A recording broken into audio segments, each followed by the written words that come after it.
Voters will decide on several local races and issues this November. 21 News is your place for politics. Our 5 Minutes at 5 segments are back this fall as we help you, the voters, get to know the candidates and all the details on the issues. In the race for Greenville mayor in Pennsylvania, Mayor Paul Hamill is facing off against Deputy Mayor Carr Fisher. And Carr Fisher joins me here now. Thank you for taking the time. No problem. Yeah, so first off, can you share with us some of your background, your experience that you bring to the role? And, you know, you're currently serving as Deputy Mayor, so how has that and other things that you have done prepared you for this? I've been for 6 years now. I've been on council in Greenville, and I do a lot of things in Greenville. I was on the Chamber of Commerce. I do things like that.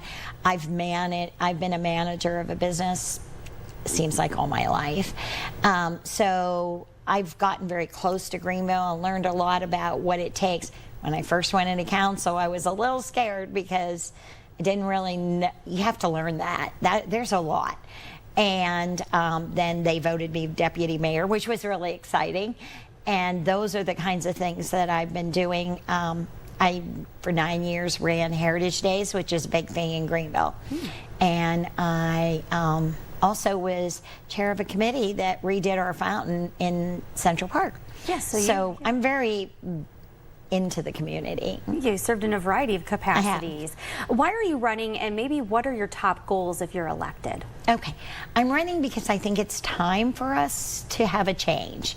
The current mayor's been there 8 or 10 years, and I think it's just time. Things have changed in Greenville.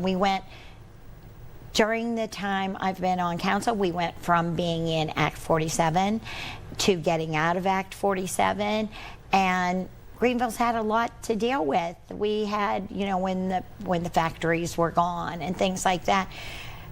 I think it's a time we really need to reinvent ourselves. Greenville needs to reinvent who it is. We have to decide who we are.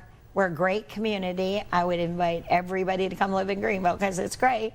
But we need to decide what we want to focus on. And right now, my focus for one thing I want to do is I want to help the people that have been in Greenville and had the hard times that they've lived through for the past 10, 15 years. And I think that's one thing we really need to focus on is our local people. And plus, we have a downtown that's historic. We have an historic downtown, but some of our buildings are in very bad repair and, in fact, need to be torn down. So that's sad, but we need to redevelop that. The downtown's important.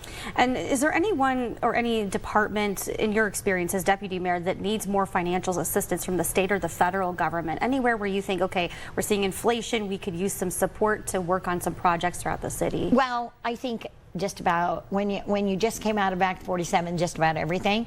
We just started a redevelopment authority, which is going to be great, and we're getting them funded to go. We sold the Trinity plant. We bought the Trinity plant, and we're looking to develop that, and that's an exciting thing too. But even the redevelopment downtown, those are all grants you ask for federal money, and that's what it is. Redevelopment is the biggest thing in Greenville. Okay, and tell us a little bit more about you. You're married. Tell us about you as a person. Oh, I'm married. I always tell everybody, I'm a daughter, I'm a sister, I'm a wife, I'm a mother, I'm a grandmother, I'm a great-grandmother. That's who I am as a person. I work very hard. I've worked for the Comdoc DocuCenter for 20 years at Teal College. I'm just a person who has to be doing things all the time and who loves the community she lives in. And what sets you apart from your opponent the most, would you say? What are some of the qualities you would bring to the role? That's interesting. I think that the qualities are is just like I want to help. I try not to get tunnel vision. I try to look at the bigger picture, and not forget about the past, but work on the future at the same time. I think I drive people a little crazy because I push a lot. I push for Greenville a lot, and I think that's more me. I'm not worried about what does Jean need. I'm more worried about what does Greenville need. All right. Well, thank you so much for taking the time to join us right here at 5 for 5 Minutes at 5, getting to know the candidates. Appreciate it. I appreciate it. And you can watch more of our 5 Minutes at 5 segments with the candidates. Just head over to the 5 p.m. video tab on the 21 News app.